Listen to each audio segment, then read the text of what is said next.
इस लेक्चर में हम अरेज़ के फंक्शंस या मेथड्स पढ़ेंगे। वैसे तो अरेज़ के काफ़ी सारे मेथड्स हैं और फंक्शंस हैं, लेकिन इस लेक्चर में हमारे पास ये चंद एक मेथड जो हमने लिखे हैं जो ज़्यादा हम यूज़ करने होते हैं वो हैं।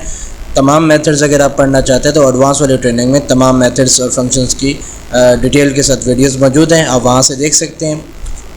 सबसे पहले मैं यहाँ पे एक अरे बनाता हूँ प्रोग्रामिंग लैंग्वेजेस के नाम से, PLS प्रोग्रामिंग लैंग्वेजेस।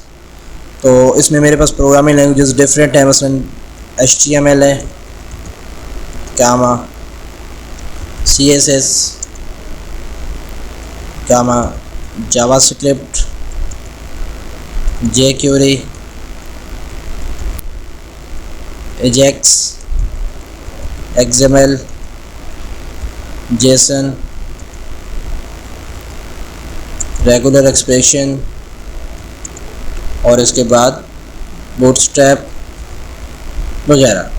ये कुछ क्लाइंट साइड लैंग्वेजेस हैं जो मैंने यहाँ पे लिखी हैं। इसके अलावा लैंग्वेजेस और भी बहुत सारी हैं।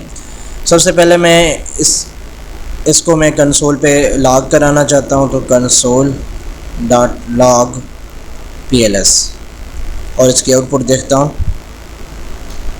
ये मेरे पास है अरेज फंक्शन और इसकी कंसोल की स्क्रीन पे जाऊँगा तो ये देखिए हमारे पास एक अरे है और उसके सारे एलिमेंट्स जो उसके अंदर हमने रखे हैं वो हमें यहाँ पे दिखा रहा है। लेकिन अभी इस अरे को हम अपने डॉक्यूमेंट पे राइट करना चाहते हैं। कंसोल में तो वैसे हेल्पिंग के लिए हमने किया, हम यहाँ पे इस एरिया में अपने डॉक्यूमेंट के एरिया में इसको लिखना चाहते हैं। तो क्या करेंगे, यहाँ पे हम document.write PLS हमने क्या एक अरे को हमारे डॉक्यूमेंट के ऊपर राइट करके देखें। पेज को रिफ़्रेश करें तो ये देखें ये सारे आपके पास कॉमर्स के साथ आ गए। ये देखें राइट कर दिया और जहाँ जहाँ दूसरा एलिमेंट लगाना था वहाँ इसने खुद ही एक कॉमा लगा दिया। हाँ, ये असल में ना इसने इसको ये किया .toString। toString में अगर मैं इसको toString करके फिर पेज को रिफ़्रेश करता हूँ तो आप देखें सेम रिज़ल्ट है। मतलब जब आप अरे को राइट कर रहे होते हैं तो ये उसको स्ट्रिंग में कन्वर्ट कर देता है और दोनों एलिमेंट्स को जो इसके अंदर दोनों इंडेक्स पे वैल्यूज़ हैं, दोनों वैल्यूज़ को आपस में जॉइन करने के लिए कॉमा यूज़ कर लेते हैं। नेक्स्ट हमारे पास जॉइन का मेथड है। हम चाहते हैं कि ये सारी वैल्यूज़ आएँ स्क्रीन पे प्रिंट हो, लेकिन यहाँ पे ये कॉमास प्रिंट ना हो बल्कि दरमियान में एक स्पेस आए या एक डैश आ जाए। तो उसके लिए यहाँ पे document.write ये अरे का नाम लिखेंगे, डॉट आगे फंक्शन यूज़ करेंगे जॉइन का। जॉइन किस बेस पे अरेज के आइटम आपस में जॉइन करने हैं, मैंने कहा एक स्पेस लगाएं और फिर मुझे डॉक्यूमेंट पे राइट करके दिखाएं। पेज को रिफ़्रेश करें तो ये देखें ये एक स्पेस आ गई और आपके तमाम एलिमेंट्स शो हो गए। मैं चाहता हूँ हर एलिमेंट जो है ना डिफरेंट लाइन में नज़र आए, ब्रेक लाइन होनी चाहिए। तो आप यहाँ पे ब्रेक लाइन भी लगा सकते हैं। इसको मैं कमेंट कर देता हूँ और नीचे दोबारा इसको लिखता हूँ और यहाँ पे ब्रेक लाइन लगा देता हूँ। पेज को रिफ़्रेश करें तो ये देखें सारे अलग अलग लाइंस में नज़र आए। तो आप जो इसके जॉइन करना है अरे के एलिमेंट्स को आपस में, वो आप किसी भी बेस पे जॉइन कर सकते हैं। नेक्स्ट हमारे पास जो फंक्शन है वो पॉप का और पुश का फंक्शन है। तो पहले हम पॉप का फंक्शन यूज़ करते हैं और इसको मैं कमेंट कर देता हूँ और ये वाला जो हमारे पास है स्पेस की बेस पे ये मैं इस पर राइट कर लेता हूँ। ये 2 दफ़ा राइट करता हूँ और दरमियान में मैं पुश का फंक्शन यूज़ करता हूँ। हमारे पास PLS है डॉट पुश और उसके बाद दोबारा दोनों को राइट करवाया। पेज को रिफ़्रेश करें तो ये देखें इसमें हमारे पास HTML मौजूद है, लेकिन नीचे वाले में हमारे पास HTML नहीं आ रहा। सॉरी HTML आ रहा है। यहाँ पे मैं एक ब्रेक लाइन लगाऊंगा, document.write ब्रेक लाइन और उसके बाद मैंने क्या पुश करें, पुश करने के बाद मुझे दोबारा दिखाएं। सॉरी कोई प्रॉब्लम हो गया। PLS डॉट पुश करने के बाद फिर मैंने document.write किया PLS डॉट जॉइन स्पेसेस की बेस पे यहाँ पे ये एक ही दफ़ा दिखा रहा है, कोई प्रॉब्लम आ गया है शायद। यहाँ पे हमारे पास है डॉक्यूमेंट इज़ नॉट डिफाइंड। अच्छा, स्पेलिंग की मिस्टेक कर दी हमने। कौन सी लाइन नंबर है ये? हाँ, जहाँ हमने डॉक्यूमेंट डॉट राइट किया वो उसमें हमने स्पेलिंग की मिस्टेक कर दी। ये डॉक्यूमेंट देखिए, इसका कलर भी चेंज है, इसका कलर अलग है, इसका कलर अलग है। तो यहाँ स्पेलिंग को सेट कर लें, क्योंकि हमने पहले बात की थी कि जहाँ भी कोई प्रॉब्लम आता है तो उसके बाद जो है वो बाद वाला कोड एग्जीक्यूट नहीं होता, स्टॉप हो जाता है जावास्क्रिप्ट में। आप पेज को रिफ़्रेश करें तो ये दोनों अरेज हैं और उसी तरह नज़र आ रही हैं। एक्चुअली जो हम पुश का मेथड यूज़ करते हैं, जो अभी हमने ये पुश का मेथड यूज़ किया, ये नए एलिमेंट्स को अरे में इंसर्ट करने के लिए होता है। तो आप पुश करते वक्त बताएंगे कि कौन सा एलिमेंट आपने अरे में इंसर्ट। यहाँ पे उस मेथड का नाम लिखेंगे। फर्स्ट किया यहाँ पे मैं PHP और फिर एक दूसरा मेथड pls.push ASP.NET। ये दो वैल्यूज़ मैंने पुश की और उसके बाद फिर मैंने कहा इसको ज्वाइन करके मुझे स्क्रीन पे दिखा दें। पेज को रिफ़्रेश करें तो ये देखें, पहली लाइन में आपके पास सिर्फ बूटस्ट्रैप तक है और दूसरी में आपके पास PHP और ASP.NET भी आ रहा है। मतलब आप जो पुश का मेथड यूज़ करेंगे तो वो आपको अरे में मज़ीद आइटम इंसर्ट करने का ऑप्शन देगा, मतलब मज़ीद आइटम आपको अरे में इंसर्ट करके देगा। नेक्स्ट हमने ये देखना है कि जब हम पुश करते हैं तो ये पुश वाला मेथड जो है ये हमें कुछ रिटर्न करता है। यहाँ पे var p1 यानी फर्स्ट टाइम जब पुश किया था तब क्या मिला मुझे, और var p2 is equal to push. और दोनों को राइट करने के बाद यहाँ पे मैं ब्रेक लाइन लिखूँगा एक। अच्छा, अगर हमने ब्रेक लाइन बार बार यूज़ करनी है तो इसके लिए हम एक फ़ंक्शन बना सकते हैं और उस फंक्शन को हम कॉल करें तो हर दफ़ा ब्रेक लाइन लगा दे। ये मैं स्टार्ट में एक फ़ंक्शन बनाता हूँ, फंक्शन br के नाम से बना लेता हूँ और इसके सेंटर में मैं ये document dot write break line ये यहाँ पे मैं दे देता हूँ। अब जब भी मुझे ब्रेक लाइन लगानी होगी मैं br और ये ब्रैकेट्स लगाऊंगा तो ब्रेक लाइन आ जाएगी, ये br ऐसे। और यहाँ पे भी मैंने ब्रेक लाइन लगानी है तो br, ये फंक्शन बना लिया तो अब ब्रेक लाइन इससे लगती जाएगी। अच्छा, डॉक्यूमेंट डॉट राइट p1 फिर एक break line, document dot write p2। ये p1 और p2 दोनों को मैं राइट करवा रहा हूँ कि जब मैंने पुश कर रहा था दो एलिमेंट्स को तो तब मुझे रिज़ल्ट में क्या मिल रहा था वो p1 और p2 में स्टोर करवाया और लास्ट पे स्क्रीन पे राइट करके देख लेता हूँ। ये देखें 10 और 11, मतलब ये हमारे पास फर्स्ट 1 2 3 4 5 6 7 8 9 10 और यहाँ पे 11। ये एक्चुअली आपको अरे के जो इसमें जब आप एलिमेंट इंसर्ट करवा रहे हो तो उससे अरे का साइज़ बढ़ रहा होता है, यानी अरे के अंदर ज़्यादा आइटम ऐड हो रहे होते हैं। तो ये वो आपको उसकी लेंथ रिटर्न करता है कि आपके पास जो अरे है उसकी नई लेंथ क्या है, वो वाली लेंथ रिटर्न करता है। पहले हमारे पास अरे में 9 आइटम थे, जब हमने PHP को इंसर्ट किया तो हमारे पास अरे में 10 आइटम हो गए और जब हमने ASP.NET इंसर्ट किया तो अरे में हमारे पास 11 आइटम हो गए।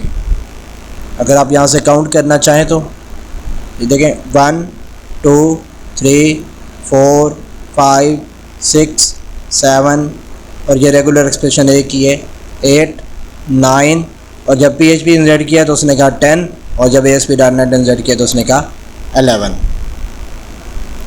इसके बाद पुश के बाद हमारे पास पुश हमने पहले पढ़ लिया। बाद में हमारे पास जो मेथड है वो पॉप का मेथड है। पॉप का मेथड अरे में से लास्ट वाला आइटम रिमूव करने के लिए यूज़ होता है। अगर यहाँ से जैसे मैंने यहाँ पे दो आइटम इंसर्ट किए p1 और p2, इसी तरह अरे को फिर दिखाया, यहाँ पे फिर मैं एक ब्रेक लाइन लगाता हूँ, ब्रेक लाइन, और उसके बाद फिर अरे को दिखाता हूँ। लेकिन अरे दिखाने से पहले मैं पॉप का मेथड यूज़ करता हूँ, डॉट पॉप। पॉप जो है वो लास्ट वाला आइटम रिमूव कर देगा, उसके बाद अरे का साइज़ कम हो जाएगा और एक आइटम अरे में से निकल जाएगा। ये देखें आपके सामने यहाँ PHP तक आ रहा है और आगे ये ASP.NET जो लास्ट वाला आइटम था वो यहाँ पे नज़र नहीं आ रहा। क्योंकि पॉप का मेथड जो है वो एलिमेंट को रिमूव कर देता है, अरे के आइटम को, लास्ट वाले आइटम को रिमूव कर देता है। अब अगर यहाँ पे मैं इसको P3 में रखूँ, जैसे ऊपर P1 P2 यूज़ किया, ऐसे P3, तो इसके बाद मैं एक ब्रेक लाइन लगाऊँ और डॉक्यूमेंट डॉट राइट P3 को स्क्रीन पे राइट करके देखूँ तो क्या आएगा इसमें, बल्कि यहाँ पे मैं बता देता हूँ, यहाँ पे एक स्ट्रिंग यूज़ करता हूँ, रिमूव्ड आइटम। ये ऐड होते वक्त तो अरे की लेंथ बता रहा था कि अरे की लेंथ कितनी हो गई है, यानी कि अरे में कितने एटम्स मौजूद हैं। इस वक्त आपने जो पुश का मेथड यूज़ किया, उस पुश के मेथड ने जो एटम अरे के अंदर ऐड किया, उस एटम को ऐड करने के बाद अरे की कितनी लेंथ होगी, कितने एटम है अरे के अंदर, ये वो चीज़ रिटर्न करता है। जबकि पॉप का मेथड जो अरे में से लास्ट वाला आइटम रिमूव करता है, वही आइटम आपको P3 में सेव करके दे देगा। उसी को हमने कहा रिमूव्ड आइटम, आगे हमने वही P3 शो करवा दिया। यहाँ पे पेज को रिफ़्रेश करें तो ये देखिए रिमूव आइटम ASP.NET, जो आइटम रिमूव होगा वो आपको पॉप का मेथड जो है वो आपको रिटर्न करेगा। चाहे तो आप उसे किसी वेरिएबल में सेव करके बाद में देख सकते हैं, जैसे कि हमने यहाँ पे उसे P3 में सेव करवाया और बाद में स्क्रीन पे दिखा दिया। नेक्स्ट हमारे पास जो मेथड है वो डिलीट का मेथड है। जैसे कि आपके पास पॉप का मेथड है, पॉप आपका अरे का लास्ट वाला आइटम जो है उसको रिमूव करता है, जबकि डिलीट वाले मेथड में आप अपनी मर्ज़ी से कोई भी आइटम रिमूव कर सकते हैं। फॉर एग्ज़ाम्पल मैं यहाँ से रेगुलर एक्सप्रेशंस को रिमूव करना चाहता हूँ, तो मुझे इसका इंडेक्स पहले फाइंड करना होगा। ये 0 है, पहली वैल्यू 0 पे होती है। ये 1 2 3 4 5 6 और 7। रेगुलर एक्सप्रेशन जो है उसका इंडेक्स इस वक्त 7 है। अगर मैं डिलीट करना चाहता हूँ तो यहाँ से मैं ये सारे मैं कमेंट कर देता हूँ, जितना ये मैंने काम किया यहाँ तक, यहाँ से लेके अरे बनाई, अरे बनाने के बाद उसको स्क्रीन पे लॉक किया। यहाँ पे मैं मल्टी लाइन कमेंट यूज़ करता हूँ और ये पूरा एरिया जो है कमेंट कर देता हूँ। अगर आपने यूज़ करना होगा तो अनकमेंट करके यूज़ कर लें। अब इसके बाद हमारे पास डिलीट का मेथड है। डिलीट करने से पहले आप देखें कि हमने कंसोल पे इसको लॉक कर लिया है, तो डिलीट करने के बाद दोबारा लॉक कर लेता हूँ और यहाँ पे मैं आइटम को डिलीट करता हूँ। डिलीट और आगे आप अरे का नाम बताएंगे PLS और यहाँ पे आप उसका इंडेक्स बताएंगे, मतलब 8। मैंने बताया कि डिलीट का अरे का 8 नंबर पे जो वैल्यू है उसको डिलीट कर लें। पेज को रिफ़्रेश करें, यहाँ पे और कंसोल पे इसकी आउटपुट देखें, कंसोल, तो ये देखिए आपके पास जो है ना एम्प्टी स्लॉट, सॉरी वो कुछ प्रॉब्लम आ रहा था, मैंने पेज को दोबारा रिफ़्रेश किया तो ये देखिए इंडेक्स बताने में हमें गलती हो गई। ये हमने 8 बता दिया, तो 8 तो बूटस्ट्रैप का है, 7 जो है वो रेगुलर एक्सप्रेशन का था। तो यहाँ मैं डिलीट में 7 लगा देता हूँ और पेज को दोबारा रिफ़्रेश करता हूँ। तो आप देखें यहाँ पे आपके पास रेगुलर एक्सप्रेशन आ रहा है ये वाला, लेकिन यहाँ पे उसकी जगह पे 1 एम्प्टी स्लॉट आ रहा है। अरे के अंदर स्लॉट एग्जिस्ट तो कर रही है, लेकिन इससे वैल्यू जो है वो डिलीट हो चुकी है। तो डिलीट का मेथड जो है वो अरे से वैल्यू को डिलीट करने के लिए यूज़ होता है। इस कोड को मैं कमेंट कर लेता हूँ।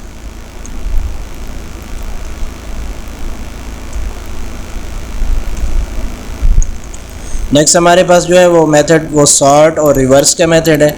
अगर आपने अरे को सॉर्ट करना है या उसको, मतलब सॉर्ट का मतलब होता है असेंडिंग ऑर्डर में और रिवर्स का मतलब है आपने उसे डिसेंडिंग ऑर्डर में करना है। तो आप सॉर्ट करने के बाद उसे रिवर्स कर लें तो वो डिसेंडिंग ऑर्डर में आ जाएगी। दोनों मेथड हम यूज़ करते हैं।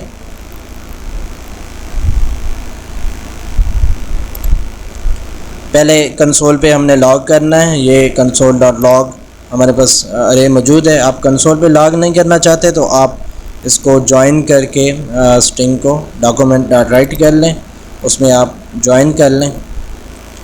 ये मैंने ज्वाइन किया, इसके बाद मैं यहाँ पे सॉर्ट करूँगा, सॉर्ट करने के बाद फिर ज्वाइन करके स्क्रीन पे दिखाऊँगा और उसके बाद रिवर्स करूँगा और फिर स्क्रीन पे दिखाऊँगा। ये देखिए सबसे पहले हमने दिखा दिया, दिखाने के बाद ब्रेक लाइन लगाई एक। ब्रेक लाइन लगाने के बाद हमने अरे को सॉर्ट करना है। सॉर्ट PLS, ये अरे सॉर्ट हो गई। सॉर्ट होने के बाद यहाँ पे मैं document dot right after sorting, और यहाँ पे भी ब्रेक लाइन लगा लेता हूँ। सॉर्टिंग के बाद जो अरे हमें मिली वो ये वाली है, और इसके बाद फिर हम सॉर्ट करने के बाद इसको रिवर्स करना है, रिवर्स PLS, और रिवर्स करने इससे पहले मैं ब्रेक लाइन लगा लेता हूँ, जैसे कि मैंने ऊपर लगाई ब्रेक लाइन, अरे को रिवर्स किया। रिवर्स करने के बाद फिर हमने डॉक्यूमेंट डॉट राइट किया। आप चाहें तो इस तरह ऊपर अलग लिख दें आफ्टर सॉर्टिंग या आफ्टर रिवर्सिंग, चाहें तो आप इसके साथ यहाँ पे लिख दें अंदर ही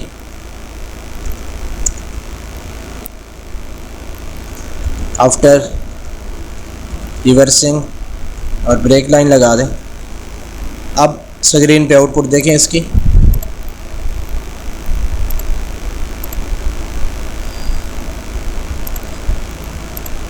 कुछ हमने प्रॉब्लम किया है, इसकी कंसोल स्क्रीन पे जाएं आप, तो ये देखें सॉर्ट इज़ नॉट डिफाइंड।